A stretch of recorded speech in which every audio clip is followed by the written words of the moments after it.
তেখেতৰ ঘৰত আপুনি কি কৰি আছিল? এনে জুই বৈ আছিলো। নহয়, আচল কাহিনীটো কি? পৰকীয়া প্ৰেম মানে ইমান দিনে মানে সি এৰি কৰি আছে। আজিৰ নিবেদন প্ৰেমিক ভৱেন বৰ্মন। জুই বৈ আছিলো, তাৰ পৰা মোক উঠাই লৈ আহিছে। নিশা বঙাইগাঁৱৰ আতুগাঁৱত উত্তপ্ত পৰিস্থিতি। এজন বৃদ্ধৰ পৰকীয়া প্ৰেমক লৈ সৃষ্টি হয় এই উত্তপ্ত পৰিস্থিতিৰ। অভিযোগ মতে ভৱেন বৰ্মন নামৰ বৃদ্ধ লোকজনে সমীপৱৰ্তী গাঁও এখনৰ বিবাহিতা মহিলা এগৰাকীৰ লগত আছিল দীৰ্ঘদিনীয়া প্ৰেম, মানে দুৰ্বাৰ প্ৰেম। এই পৰকীয়া প্ৰেমত চকু পৰিছিল স্থানীয় একাংশ লোকৰ। বৃদ্ধ ভৱেন বৰ্মন গৈছিল প্ৰেম নিবেদন কৰিবলৈ। কপাল বেয়া আছিল ভৱেন বৰ্মনৰ।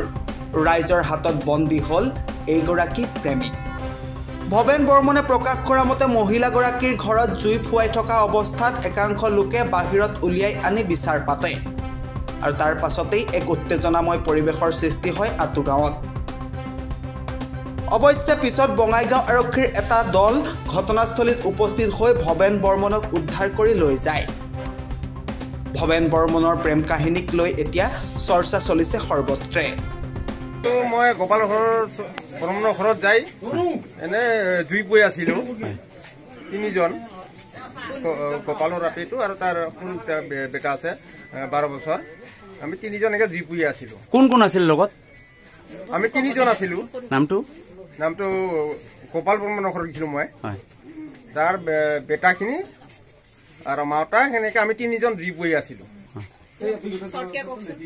জুই বৈ আছিলো, তাৰ পৰা মোক উঠাই লৈ আহিছে। কি কাৰণে উঠালে? কি কাৰণত উঠাইছে? যে জুই বৈ থকা মানুহজনক উঠাই লৈ আহিছে।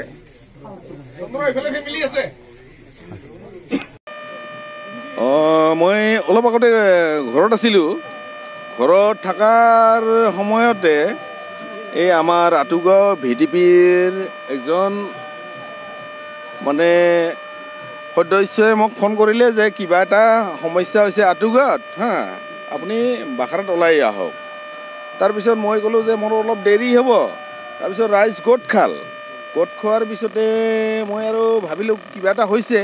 আহি দেখা পালোঁ যে হাওনাগাৰ এজন বিশিষ্ট ব্যক্তি, সি বহুদিন হাওনাগাৰ ছেক্ৰেটাৰী কৰিলে।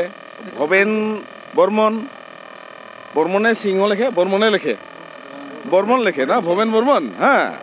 তেখেতে মানে বিয়া বাৰু কৰাইছে ইমান দিনে, তাৰ ল'ৰা ছোৱালী, আজি ছোৱালী বিয়া দিব লাগে।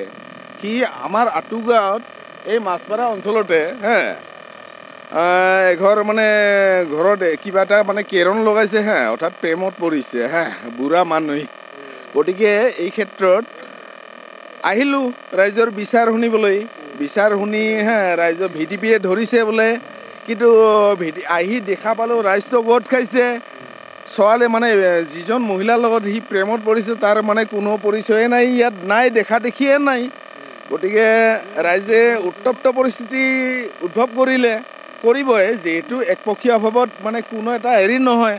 গতিকে সেনেকৈ ক'লে বোলে ছোৱালীজনীক মানে অৰ্থাৎ মাইকীজনীক আনিব লাগে। তে মাইকীজনীক আনিব লাগে যদি VDP পাৰ্টিক সহায় লাগে এজন মাইকীৰ। মই ঘৰত গৈ মই নিজৰ মাইকীক উঠাই লৈ আহিলোঁ বিচনাৰ পৰা। নিশ্চয় মই নিজে আনিব পাৰিম VDPক লৈ। লাষ্টত বিচাৰ কি যে প্ৰক্ৰিয়া হ'ল VDPয়ে কি কেনেকৈ কি কৰিলে একো খবৰ নাপাওঁ। CRP পুলিচ আহি উঠাই লৈ গ'ল ক্ৰিমিনেলজনক। কথা ইমানতে বঙাইগাঁও নিউ বঙাইগাঁও PPৰ পৰা, নিউ বঙাইগাঁও PP আৰু CRP পাৰ্টি আহিছিল। হাজাৰ ৰাইজ গোট খাইছিল। ৰাইজে বিচাৰ প্ৰক্ৰিয়া মানে ভাবিছিল কি সেইজন মানুহ এনে বেবিচাৰী, তাক অলপ শাস্তি দিয়া উচিত। আৰু সেইজন বেবিচাৰী মানুহ যে ইমান দিনে হাওনাগাৰ ছেক্ৰেটাৰীগিৰি কৰিলে, ৰাইজেও অলপ ভাবি চিন্তি মানে চাব লাগিছিল। নিৰ্যাতন নহয়, পৰকীয়া প্ৰেম মানে ইমান দিনে মানে সি এৰি কৰি আছে, তাৰ নিজৰ ফেমিলিক এভইড কৰি চলি আছে। আজি ফেমিলিও ইয়াত উপস্থিত আছিলে অলপ আগতে। এজাহাৰ মানে ৰাইজৰ পৰা ক'ত এজাহাৰ দিব? এতিয়া VDP পাৰ্টিৰ আণ্ডাৰত আছে। গতিকে মই কি ক'ম? মই আছোঁ বিশেষ এটা কিবা হেৰিত, গতিকে সেইখিনি মই নিজৰ ব্যক্তিগত নকওঁ।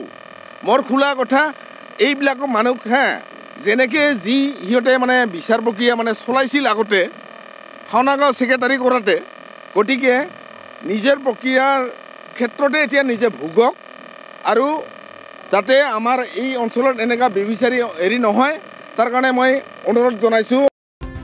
বঙাইগাঁৱৰ পৰা Hussain Ali report, any time 24।